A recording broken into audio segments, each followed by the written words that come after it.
Back when I was still really struggling with OCD, when the new year came about, I would be fixated on all of the things that I'd missed out on that year, all of the things that OCD had taken from me or perhaps ruined for me. And of course, this didn't help things, it just made things worse. In today's episode, I'm going to be sharing 5 simple steps that you can take to help to make sure that 2025 is the year when you start making progress with OCD.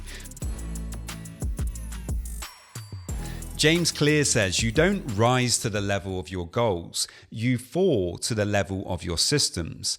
And this was certainly something that was very true for me when I was struggling with OCD. For a long time, I didn't have any systems in place at all. In fact, I didn't even know that I had OCD in my 20s. And so for many years, I was struggling with it, almost blindfolded to actually what was going on.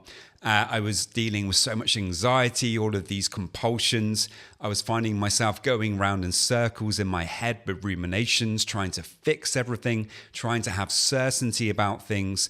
But of course, I could never quite get it. The more I tried to get that certainty, the further away it seemed from me. And this was a really difficult place to be. It went on for so many years because, as I was just saying, I didn't even know that I had OCD for a long time. And the new year, well, it often felt like, a really frustrating time where I would reflect on the year and think, well, there's another year that's just gone.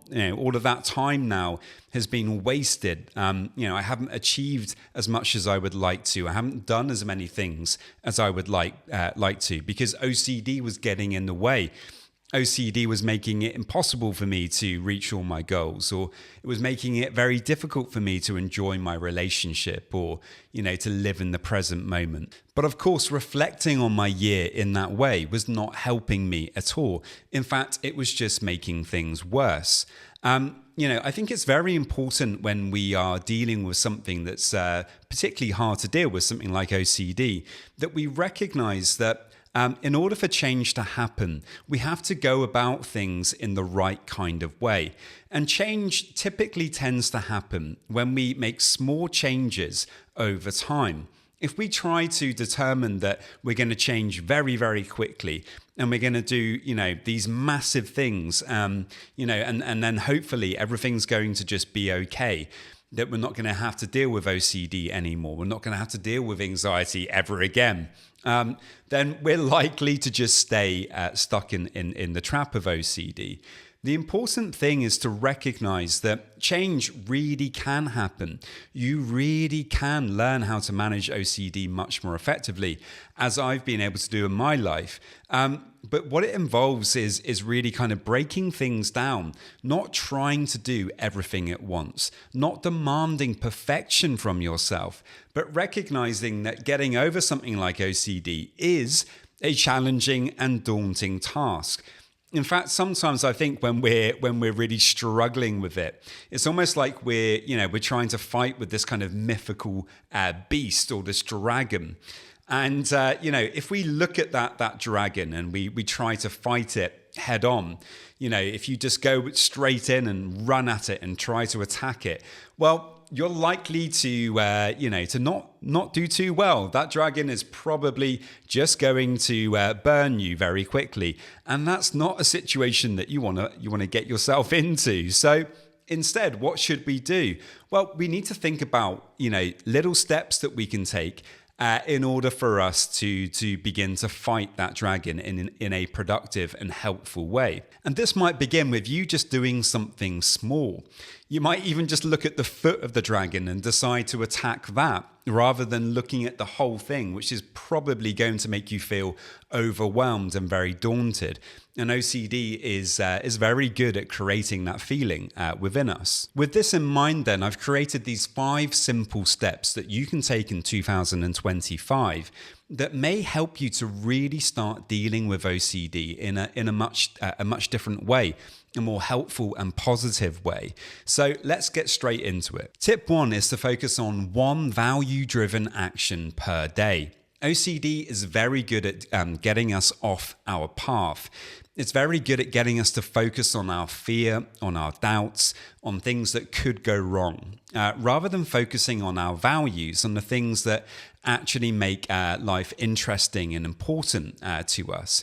And so I think it's really important each day that you reflect on, your values and what you actually want to do on a given day. It can be very tempting to say, okay, well, I'm going to do that in the future, but first, I just want to think about this difficult thing that's going on right now. I want to have more certainty about that, and then I can start to live my life by my values. But actually, the really important thing is that you start taking action with your values today.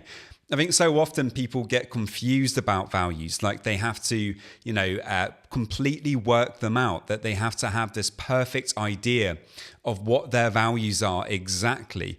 And it isn't like that. Values tend to change over time. The important thing is that you have some idea of what is important to you. It doesn't have to be exact.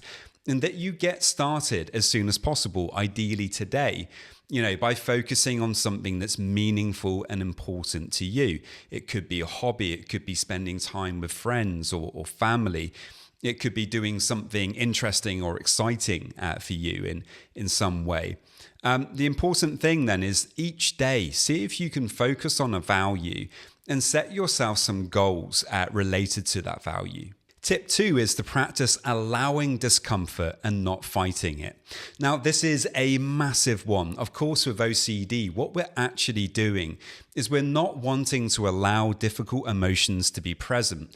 And so we perform compulsions because compulsions actually give us a false sense of control. When you perform a compulsion for a short time, you do momentarily feel a bit better. But of course, all we're actually doing is getting ourselves more and more stuck in the OCD trap.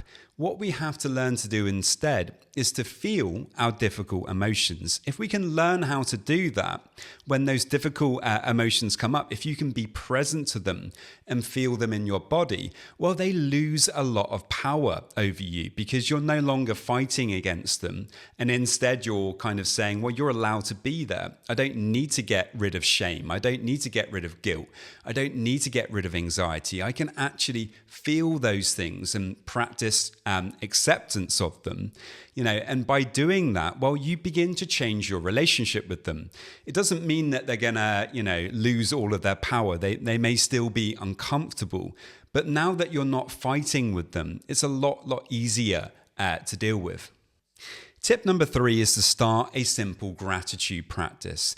Now, this is an incredibly important area to talk about here, and I really can't stress enough how powerful it can be for OCD and anxiety. Now, most people, when they talk about gratitude, they think of a gratitude journal and just writing things down. And although that can be helpful, I'm going to offer you a different approach today, and that is to actually use music to really help you to actually create that sense of gratitude and to feel it. It's so important when you are trying to be grateful for something that you do actually feel it. So often, I think when people are doing gratitude journals, they're just writing things down, but you're not really connecting with that sense of gratitude. And so, if we can use music, that can actually create that sense of gratitude, and it can make it much easier for us to get into that sense of being grateful. And therefore, it can make it much more powerful. Personally, I like to have a soundtrack on Spotify. Classical music tends to be very helpful for me.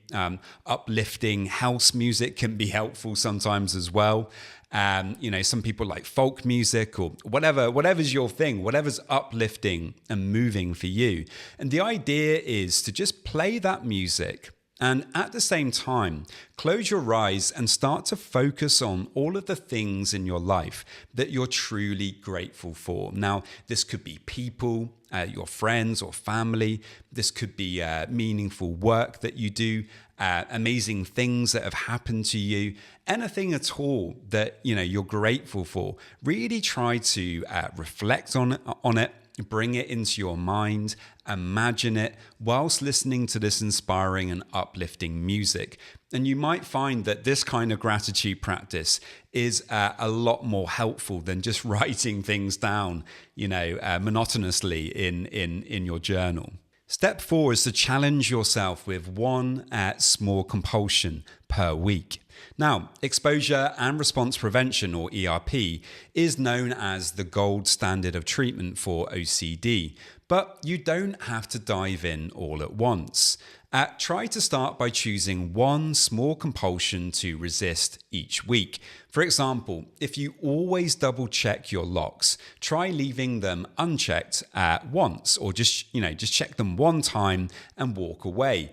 It's not about perfection. It's about showing yourself that you can tolerate uncertainty one small step at a time.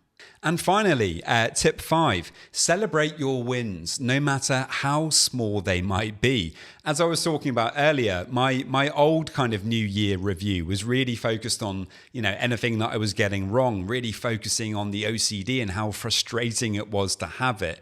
And I wasn't focusing at all on the things that I was doing well. And that's completely changed now. Now I tend to focus much more on any small victories that I've had, over the year. But also, this is something that I like to do each day, is to really reflect on anything at all that I've done well that day.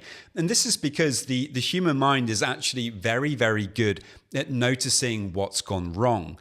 We much rather focus on those things that we feel that we've not been doing well, that we're annoyed about or that we're frustrated about. And we're not so great at all at focusing on the things that we have done well. So if there are some things that you feel that you've progressed with, perhaps you've been practicing new techniques from acceptance commitment therapy.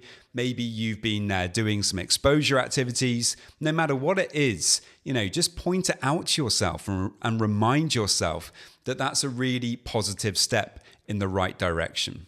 So thank you for joining me today as we start this new year together. And remember, recovery isn't about perfection. OCD wants perfection from us, but we need to try to walk away from that. It's really about making progress, but one small step at a time. So these 5 tips that I've given you today can really help you to not get so overwhelmed by OCD and instead to focus on hope and action. As you move through 2025, keep reminding yourself you are stronger than you think and you are stronger than OCD. Every small action you take is a step towards freedom. If you found this episode helpful, please do subscribe and leave a review. It really does help the podcast to reach other people who might need the support. Here's to a year of growth, resilience, and living life on your terms. Many thanks, and I will see you next time. This video is for educational purposes only and is not a substitute for professional mental health advice, diagnosis, or treatment. If you are dealing with OCD, anxiety, or any mental health concerns, please consult a licensed mental health professional for support.